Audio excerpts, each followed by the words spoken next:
Good afternoon, everybody. So I would like to thank the organizing committee for inviting us for this tribute to Serge Moscovici.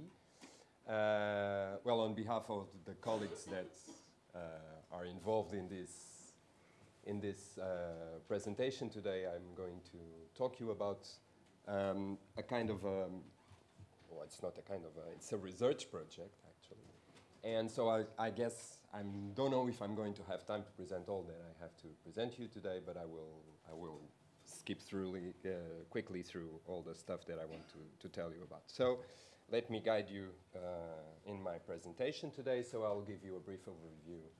And it's more of a kind of a tribute to Serge Moscovici. Then I will present you our framework that has guided our studies in the validation of everyday knowledge. Then I will present you the first studies that we did that try to isolate this particular phenomenon. And then I will present the moderators and mediators of the phenomenon that I'm going to talk about you today.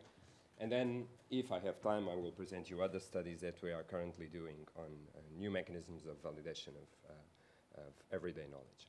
So, let me start by making a small tribute to Serge Moscovici. Of course, I'm not going to present you with photos, because it's not easy to find photos of Serge. More specifically, when he was young, it's not easy at all. So this is one of the few that I found. I mean, on the internet, of course, people might have archives of photos.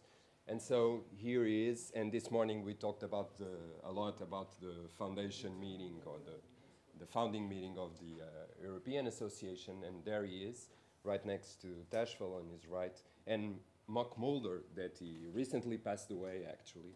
And so this is what I found as a young man, as Serge as a young man. But more importantly, we have this inspiring quote.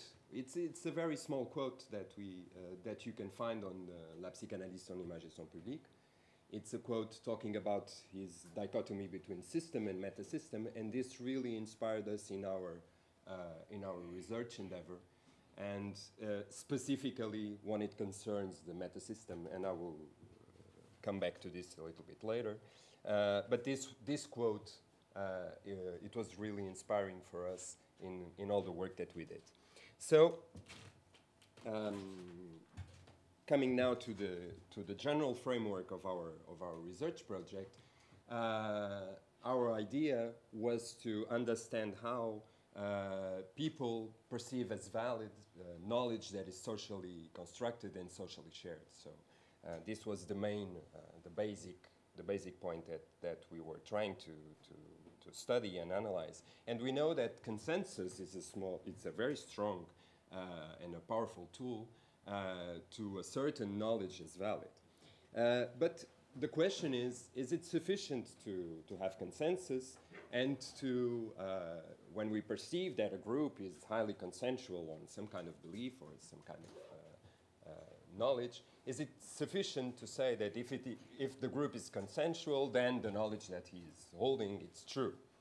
And we know examples of things and very old phenomena that was studied in social psychology, like groupthink and the Abilene paradox and all this kind of phenomenon.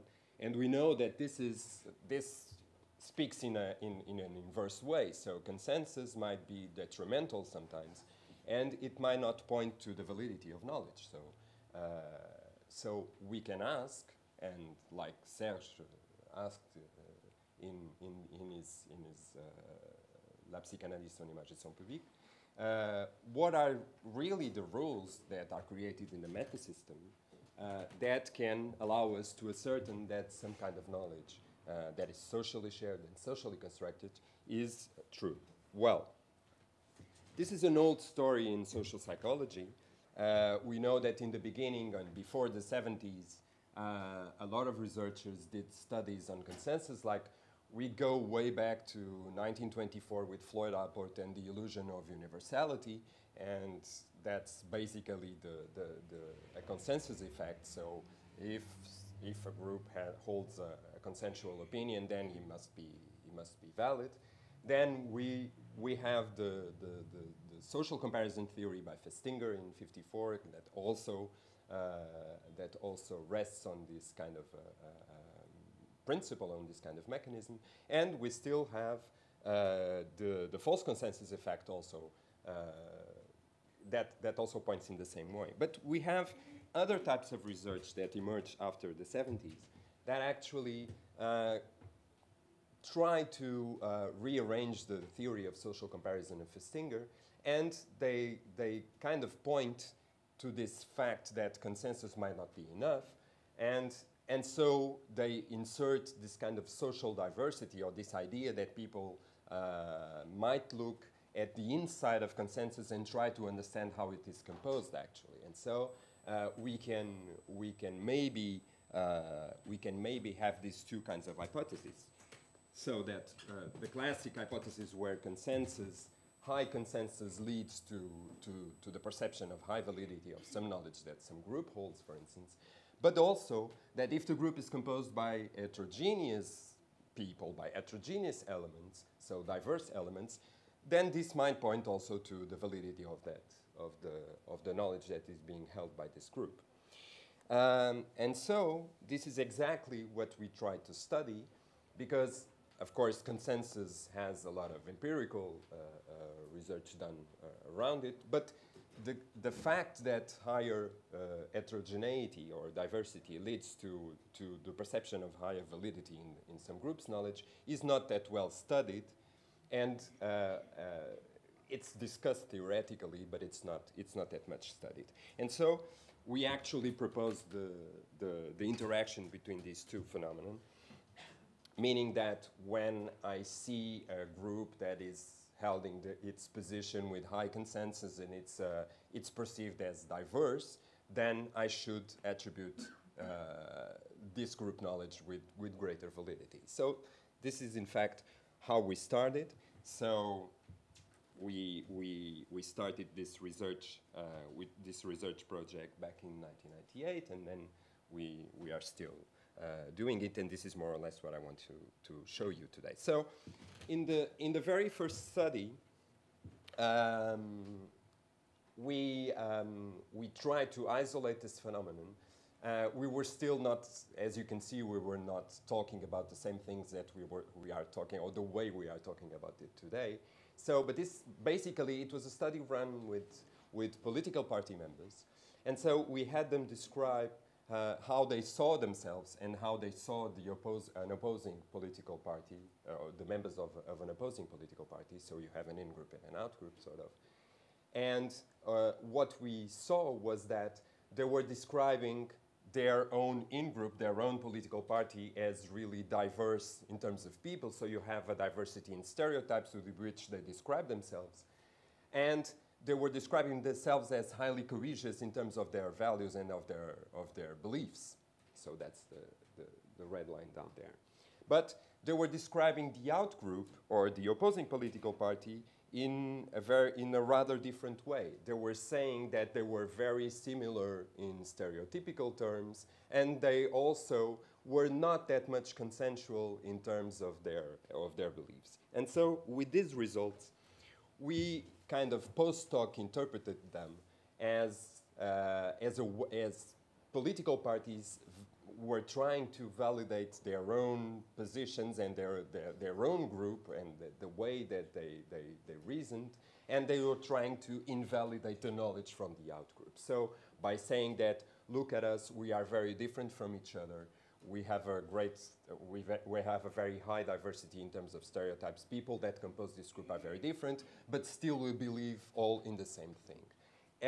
Whereas the out-group, we were saying, look at them, they are all similar, and still they cannot be consensual about their beliefs. So this is basically our post-hoc interpretation that led us to really test this idea that I showed you previously in a set of experimental studies where we gave people scenarios where we manipulated consensus and the diversity composition of the groups that were depicted in these scenarios, and so we obtained two main effects, one of consensus and one of heterogeneity, meaning that people attributed more validity to a group that had a very high consensus around some idea, and also people tended to attribute more validity to a group that heterogeneous. But what was more interesting is that actually we got interaction, and so finally we could show that actually when people saw these two factors crossing each other, they would attribute more validity finally to the more consensual group and to the more heterogeneous group. And so we kind of validated this idea that we had. And that allowed us to pursue in our research endeavor. And so we started trying to analyze moderators and mediators of this heterogeneity or diversity phenomenon. And so again, we were inspired by some words of Serge Moscovici in this book that he wrote with Willem Doise, Dissension and Consensus. And in this quote, we can see that Moscovici and Doise, they are trying to tell us that consensus is convincing if I believe that I can see that the agreement between the persons that compose this consensus or the individuals that compose this consensus had participated to this agreement between people. And so it gives us the notion that it's the individual contribution of each person that builds up this consensus, and it makes it more valid. And so in another study, we tried to analyze this idea, and joining this idea with our previous hypothesis about consensus and heterogeneity. I will talk about this second idea if I have time, but I guess I will not have time. And so we tested all these ideas of group heterogeneity, group consensus, and with group participation in a set of studies.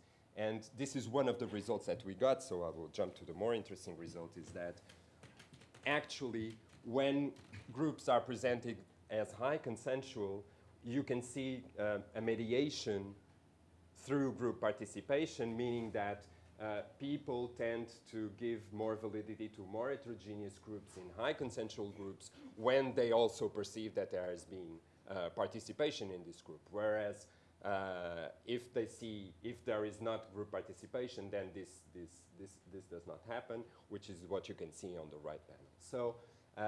So we kind of validated this idea that in fact we need to understand that the groups have participated, that the individuals have participated to construct their knowledge, so that people can attribute validity to a group that is heterogeneous and consensual.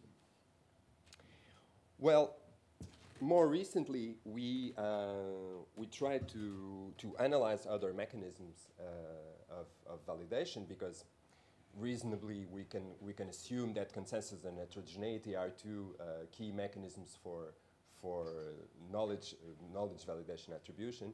But maybe there are other mechanisms that we can think about, and one of them, which is inspired actually on social influence studies, and more specifically on Wilder's studies on social influence, is the perceived task independence or interdependence that I can have, meaning that I can work on a task and this task requires that I contribute individually to this task, or is it more a task that we can all do in group and the individual contribution is not that important for this task. And so we created a manipulation and a study where we manipulated actually this perceived independence or interdependence of the task, and what we found was that well, crossing it with our idea of heterogeneity, what we found was that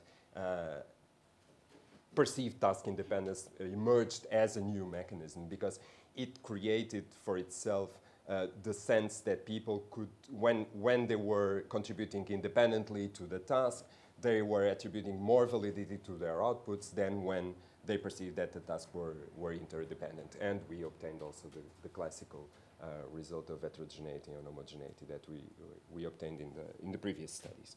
So, in this, I'm right on the conclusions. So in this quick tour around our research, I think that we illustrate how different mechanisms come into play when we are attributing validity to our everyday knowledge. And in a sort of way, our results show or illustrate this meta-system conception of Moscovici. Well, in one side, it allows us to show what mechanisms are used in the perceived validation of everyday knowledge. So again, consensus, heterogeneity, and now this new perceived task independence. But also, our studies show some factors that seem to justify the use of these mechanisms like group participation. So in future research, what we would like to do, and some of these ideas we are already testing, is we would like to manipulate participants' cognitive results for information processing while judging the validity of everyday knowledge. And this points to the epistemic needs of people regarding this problem. And also, we would like to do some research or do some studies on the ways that the meta-system can really regulate the operative system so that we can analyze this dichotomy proposed by Serge Moscovici on his work. And I thank you very much for your attention.